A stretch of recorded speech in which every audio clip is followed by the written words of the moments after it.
I stared in disbelief as flames engulfed my wedding gown. The ivory satin that had taken 6 months to perfect was now a blackening, melting ruin. Bethany Filson, my soon-to-be mother-in-law, stood before me in the bridal suite of Cleveland's Grand Pavilion, a lighter still clutched in her manicured hand, her face contorted in triumphant rage.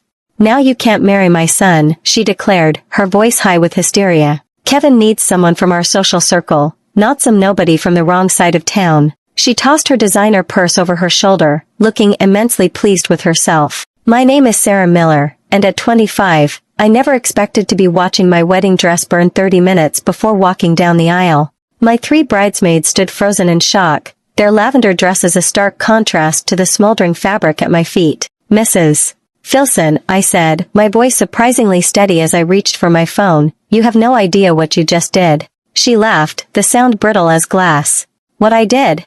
I saved my son from the biggest mistake of his life. You think a community college education and a job at a local advertising agency makes you good enough for a Filson? My Kevin belongs with Melissa Lawson. Her father owns half of downtown Cleveland." I pressed a button on my phone, watching Bethany's face as I did. My bridesmaid, Amelia, moved quickly to open a window, trying to clear the smoke that was now filling the room. "The wedding's off," Bethany continued, waving her hand dismissively. "I'll just tell everyone you got cold feet. Kevin will be upset for a while, but he'll understand eventually." "Are you sure about that?" I asked, turning my phone screen toward her.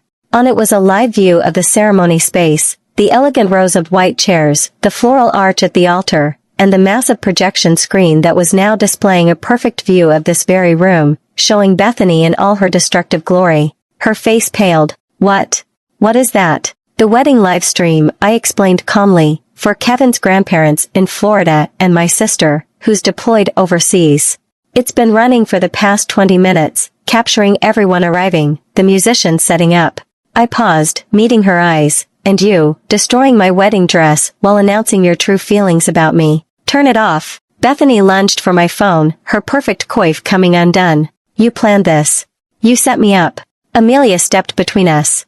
"Mrs. Filson, everyone just watched you commit arson on live video. I think you should take a moment to consider your next move." The phone in my hand buzzed with incoming messages. My bridesmaid, Clara, glanced at the screen and gasped. "It's Kevin. He's coming to the bridal suite." Bethany's eyes widened in panic. She looked frantically around the room, as if searching for an escape route. "This isn't what it looks like. I was just testing the fabric. Wedding dresses are supposed to be flame retardant." From my phone, we could hear murmuring from the gathered guests.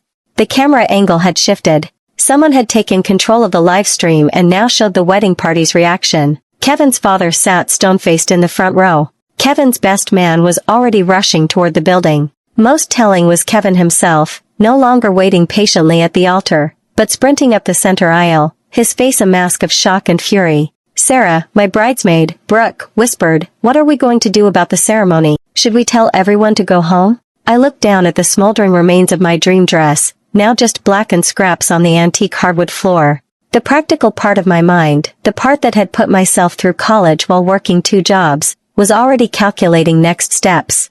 "No," I said firmly, "the ceremony is happening, just differently." The door burst open. Kevin stood there, still in his tuxedo, his eyes moving from my face to his mother to the ruined dress on the floor behind him. The venue manager and his father appeared, both looking horrified. "Mom," Kevin said, his voice dangerously quiet, "tell me I didn't just watch you burn Sarah's wedding dress while saying she isn't good enough for our family." Bethany's demeanor changed instantly. "Sweetheart, you don't understand. I was protecting you. This girl has been after your money from day one. I was testing her character, and—" "Stop," Kevin cut her off. "Stop lying. I heard everything." He turned to me, his eyes softening. "Val, I'm so sorry. I had no idea she would do something like this." I stepped carefully around the burnt fabric, moving toward him. "It's just a dress," I said, though we both knew it was much more than that. "But your mother just showed exactly what she thinks of me, of us, in front of everyone we know." Kevin took my hands in his, seemingly oblivious to his mother's sputtering protests. "What do you want to do, Val? It's your call." Before I could answer, Mr. Filson appeared behind Kevin, his expression grim. "Bethany, what have you done?" His voice was low, controlled, but with an edge I'd never heard before. "Robert, please," Bethany pleaded. "You know the Lawsons would be a much better match." Their family has been part of Cleveland society for generations. As opposed to Sarah, who built a successful career through hard work and determination. Mr. Filson shook his head in disgust. You've gone too far this time. My phone continued to buzz with notifications. I glanced down to see messages pouring in from guests who were watching everything unfold on the live stream. The venue coordinator hovered in the doorway, looking uncertain. Miss Miller, she said hesitantly, the guests are asking what's happening. Should we make an announcement? I looked at the ruins of my dress again, then at my bridesmaids in their lavender gowns. A plan was forming in my mind, one that would turn Bethany's attempt to sabotage our wedding into something entirely different. Tell them there's been a change of plans, I said, but the ceremony will proceed in 20 minutes. Bethany scoffed. In what?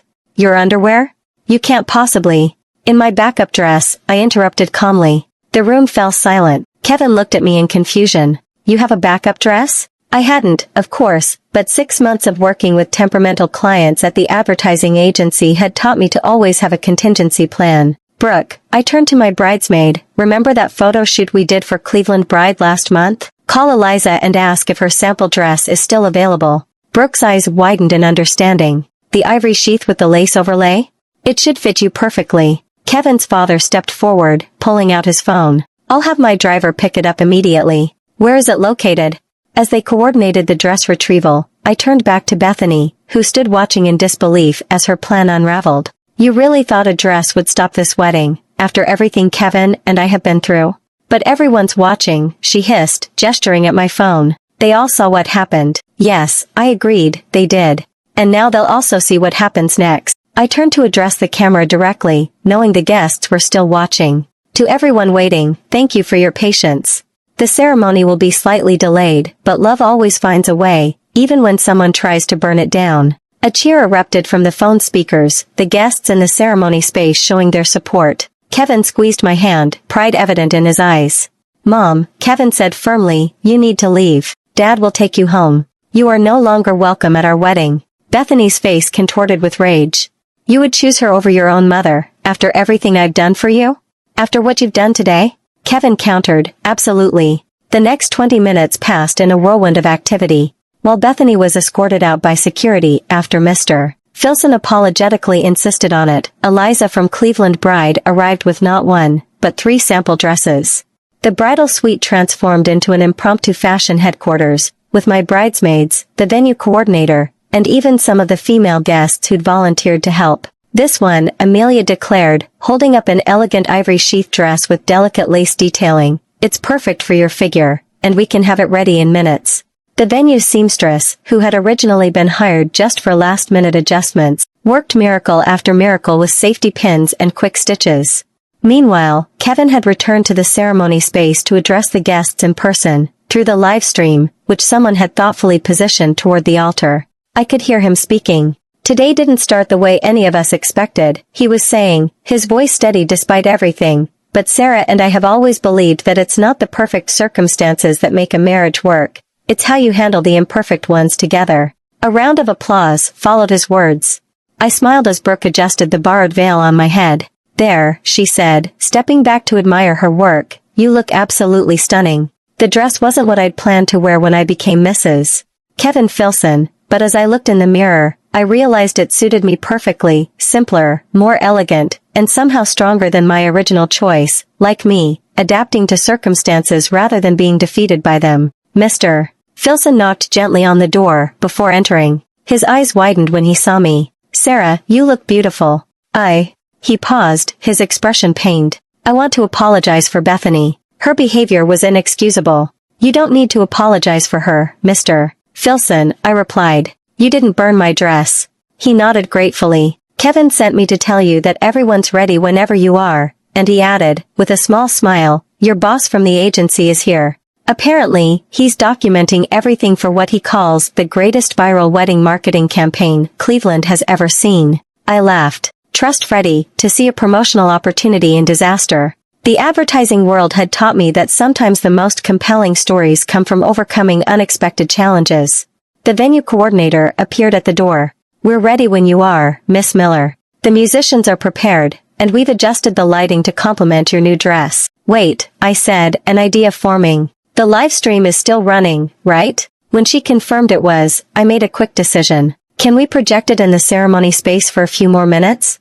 I'd like everyone to see us walking from here to there. The whole journey, not just the arrival. 10 minutes later, as my bridesmaids and I made our way through the venue's garden path toward the ceremony space, I knew every step was being broadcast to the waiting guests, not as a traditional bridal entrance, but as something more powerful, a statement that nothing, not even a vindictive mother-in-law with a lighter, could stop this wedding. As we approached the doors to the ceremony space, I could hear the guests' applause growing louder. Kevin waited just inside, his face lighting up when he saw me. "Ready to get married?" he asked, taking my hand. "More ready than ever," I replied, squeezing his fingers. The ceremony that followed wasn't the one we had rehearsed, but it felt more authentic than anything we could have planned. As I walked down the aisle in my borrowed dress, guests rose to their feet, applauding rather than maintaining the traditional reverent silence. Their faces showed not just the usual wedding joy, but something deeper: respect, admiration, solidarity. Kevin's father stood proudly in the front row, occasionally glancing at the empty seat where Bethany should have been. His eyes met mine briefly, conveying wordless support. Our officiant, Pastor Miller, no relation, though we joked about it, improvised beautifully. "Dearly beloved," he began, "we are gathered here today to witness not just a wedding, but a triumph of love over adversity. Sarah and Kevin have already faced their first challenge as a couple, and they've met it with grace, resilience, and unwavering commitment to each other." During our vows, Kevin added lines that hadn't been in our rehearsal. "I promise to stand by you against anyone who tries to come between us," he said, his voice carrying to the back of the room, and beyond, to those watching the live stream, even if, especially if, that person is from my own family. When it came time for the exchange of rings, a moment of panic crossed Kevin's face. The rings had been with his mother during the pre-ceremony preparations. Mr. Filson quickly stepped forward, producing the velvet box from his pocket. "I took the liberty of retrieving these earlier," he explained quietly, "just in case." After we were pronounced husband and wife, the celebration that erupted seemed to release all the tension that had built up throughout the afternoon. As we walked back down the aisle, I noticed Freddie, my boss, filming discreetly from the side. He gave me a thumbs up that somehow managed to be both professional and genuinely emotional. The reception that followed in the Grand Pavilion's ballroom had an atmosphere unlike any wedding I'd attended before. Instead of polite conversation and standard wedding rituals, there was an almost festive defiance in the air. Someone had hastily created a custom Snapchat filter featuring a phoenix rising from ashes, with our names underneath. "Your wedding is trending locally on social media," Amelia informed me as we entered the reception. "People are using #RisingFromTheAshes and #Can'tBurnLove." Kevin's college roommate, Mark, who worked in public relations, approached us with his phone. "The Cleveland Plain Dealer wants a statement." Their lifestyle editor saw the live stream. Apparently, her niece was a guest, and they're calling it Cleveland's most resilient wedding. "Tell them we're just grateful for everyone's support," Kevin replied, his arm secure around my waist, "and that true commitment means facing obstacles together, not running from them." As the evening progressed, I noticed Mr. Filson speaking intensely with various family members, damage control evident in his gestures and expressions. Kevin's Aunt Diane approached our table during dinner, leaning down to speak privately. "Robert is beside himself," she confided. "Bethany's been escorted home, but she's threatening to cut Kevin out of the family business if he doesn't come to his senses. Robert told her that after today, she's the one who needs to worry about her position in the company." Kevin squeezed my hand under the table. "Dad's always been the backbone of the family," he said. "Mom just never realized it because he let her think she was in charge." As our first dance began, I couldn't help but notice the empty tables near the front of the room, spaces reserved for Bethany's country club friends, who had quietly disappeared after the incident. In their place, colleagues from my advertising agency had moved forward, filling the void with genuine support. "Mr. Filson is handling damage control like a pro," Freddie commented, approaching us after the dance, with 2 glasses of champagne. "He's personally thanking everyone for staying, while subtly letting Bethany's allies know they won't be missed." Kevin nodded, watching his father work the room with newfound respect. "I think this is the first time I've seen him stand up to her so publicly," he murmured. 27 years of marriage, and today was his breaking point. The wedding photographer, initially hired by Bethany, approached us cautiously. "Mrs. Filson, the younger Mrs. Filson," she clarified with a smile, "I've captured some beautiful moments today, but I wanted to ask about the dress incident." Some of the guests took photos. Would you prefer I request they keep those private? I exchanged glances with Kevin before answering. Actually, I think honesty is the best approach here. This is part of our story now. As if on cue, my phone buzzed with a notification. The short clip of Bethany setting fire to my dress had already been viewed over 20,000 times on a local Cleveland news page. The comment section overflowed with support, interspersed with stories from other brides who had faced difficult in-laws. You might not have planned it, Freddie said, scrolling through the comments, but you've started a movement. Standing strong in the face of toxic family relationships is resonating with people. Kevin's cousin, Mia, appeared at our table, her expression a mixture of embarrassment and determination. I want you both to know that not everyone in the family shares Aunt Bethany's views, she said firmly. Most of us think she crossed a line that can't be uncrossed. Thank you, Mia, I replied, genuinely touched. That means a lot. As the evening progressed, Kevin received a text from his father. He read it silently before showing me the screen. Your mother has locked herself in the guest house. She's demanding I choose between her and that girl. I've informed her that her behavior today has made my choice remarkably easy. We'll discuss next steps when you return from your honeymoon. Proud of you both, Dad. Are you okay? I asked Kevin quietly, searching his face for signs of regret or doubt. I'm better than okay, he replied, squeezing my hand. For years, I watched Mom undermine Dad, belittle you, and manipulate everyone around her. Today, she finally showed her true colors to everyone, not just us. It's like a weight has been lifted. As the reception continued, I noticed something remarkable happening. Guests who had been stiff and formal at the beginning, Bethany's side of the family and social circle, were now relaxing, engaging more genuinely with my friends and family. Without Bethany's watchful eye, the artificial social barriers she'd maintained were dissolving. Mrs. Filson, the venue coordinator, approached with an unexpected smile. There's something you should see. She led us to the entrance of the ballroom. There, prominently displayed on an easel, was a large photo frame filled with dozens of handwritten notes from guests.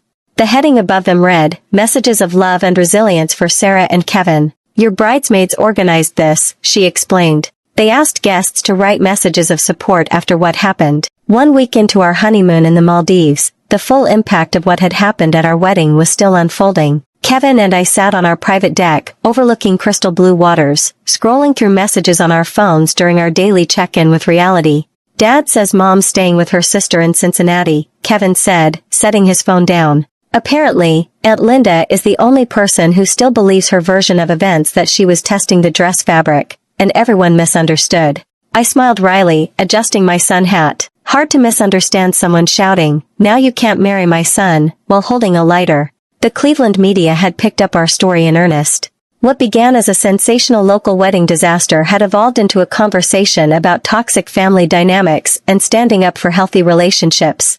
Several women's magazines had reached out, requesting interviews about maintaining boundaries with difficult in-laws. Freddie says the agency has received 3 new client inquiries, specifically asking for the team with the wedding dress phoenix. I laughed, showing Kevin the message. He wants to know if we'd consider being part of a panel discussion on crisis management when we get back. Kevin took my hand, his thumb brushing over my new wedding band. Only if you want to. We can keep this private if you prefer. I thought about the messages we'd received from other couples facing similar challenges with disapproving families. Maybe our experience can help others. Not the way I planned to start our marriage, but authentic, Kevin finished, like us. 3 months after our wedding, Kevin and I attended the Filson Family Foundation's annual gala, our first major public appearance since returning from our honeymoon. The event, typically orchestrated by Bethany, had been completely reimagined under Mr. Filson's direction. Nervous? Kevin asked as our car pulled up to the Cleveland Art Museum. A little, I admitted, smoothing my gown, a stunning emerald design from Eliza's boutique, who had turned our wedding story into a successful marketing campaign about resilience and second chances. Inside, the atmosphere was noticeably different from previous years.